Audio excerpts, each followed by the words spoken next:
The movie begins in Russia, where a family of 3 sit by the river, enjoying their time. The youngest of them, Sergei Aleshkov, boasts to his elder brother and mother about him being on top of a tree when suddenly German fighter jets fly overhead. The mother asks her kids to quickly hide in the bushes, but the 6-year-old claims he is not scared and strikes the jet with a slingshot. To everyone's surprise, he manages to hit the jets and explode them. But when he looks around, his family is gone. Sergei wakes up frightened from the dream and calls for his mother. Just then, someone knocks on his door. Assuming it is his mother, he runs towards it, but a neighbor woman comes in panicking. She thanks God for keeping him alive and informs him that his mother and brother are dead. The little boy cannot comprehend what she is saying and wants to stay in the house to wait for his mother. The woman tells him that the Germans have attacked them and that he should run away. Just then, some soldiers approach their house. The woman makes Sergei run out through the window, but is shot dead before she can join him. The little 6-year-old is now on his own with no family and friends. As Sergei runs away from the house, he sees his whole neighborhood burning behind him. He calls for his mother in vain and runs away from there.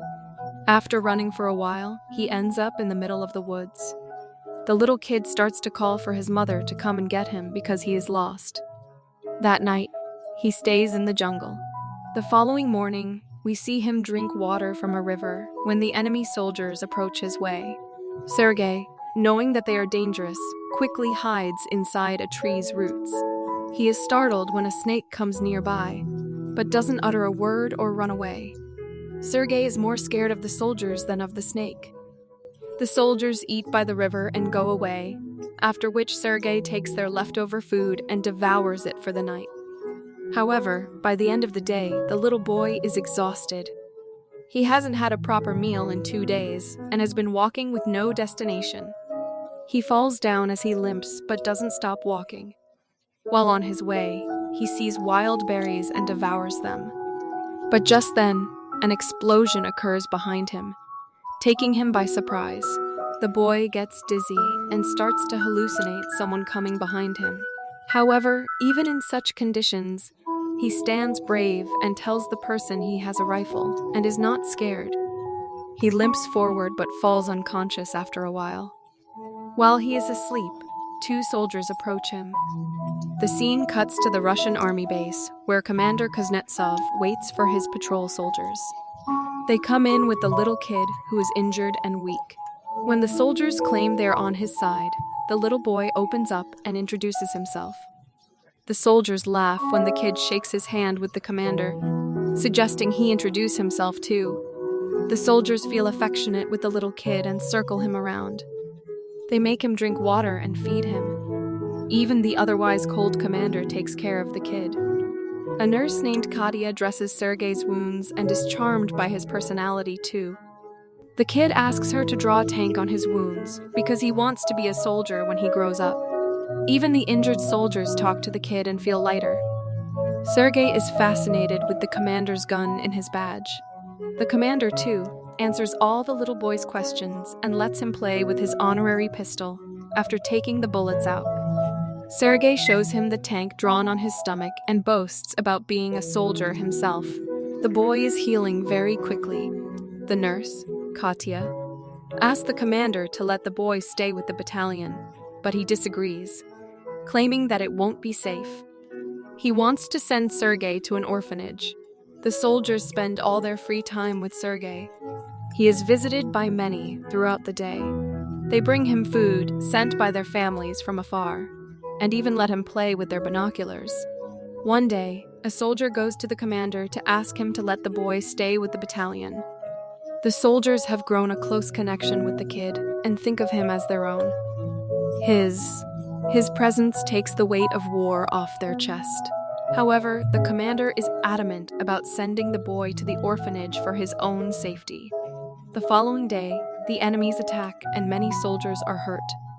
A vehicle comes to fetch Sergei to take him to the orphanage. The commander breaks the news to the kid and gives him a wooden honorary pistol as a gift.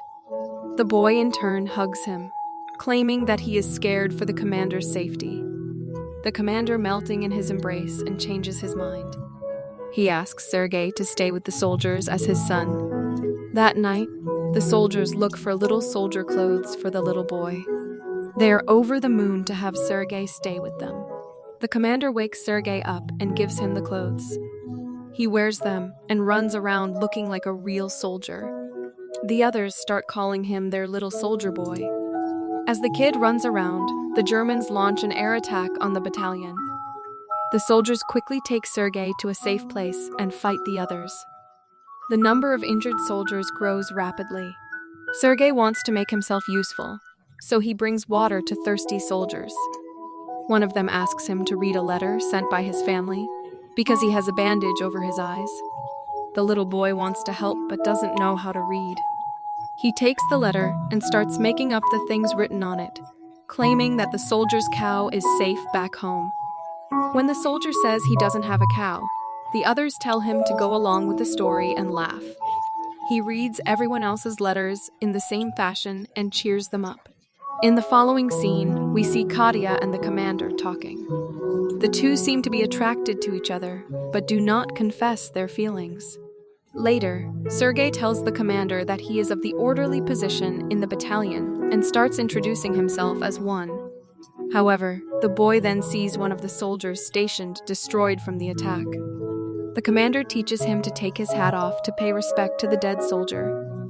The next day, he insists the commander give him a mission and is given a task to distribute the letters among the soldiers.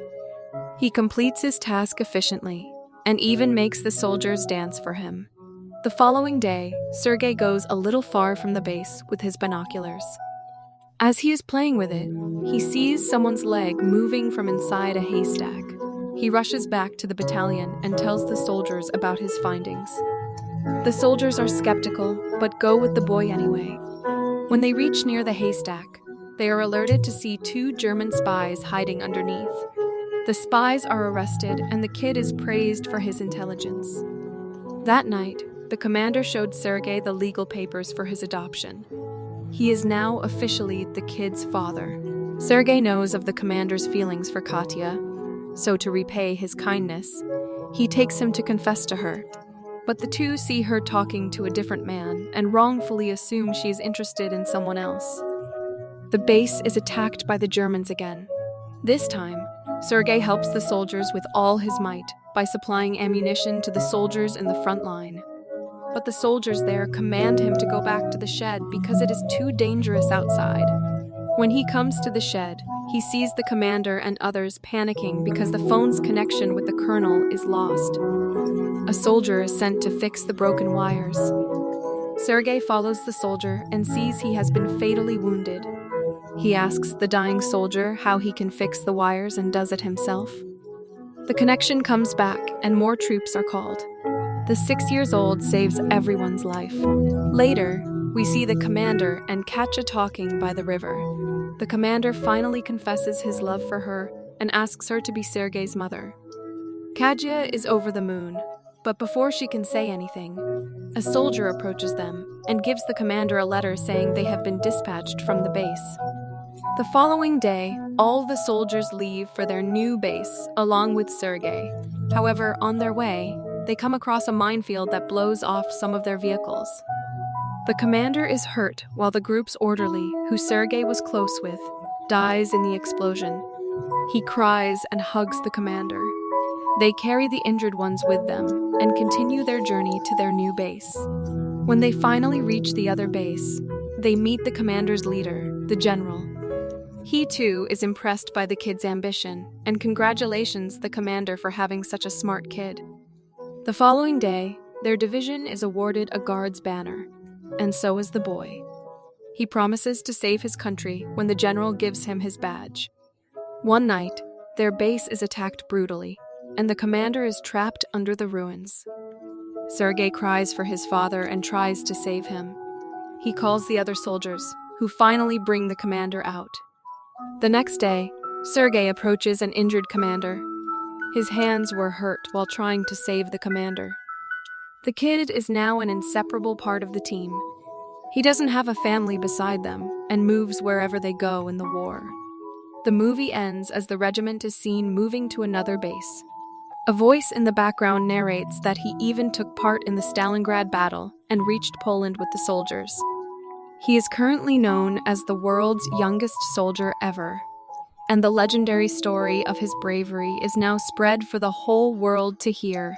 Subscribe for more videos like this, turn on notifications, and leave a like to help the channel out.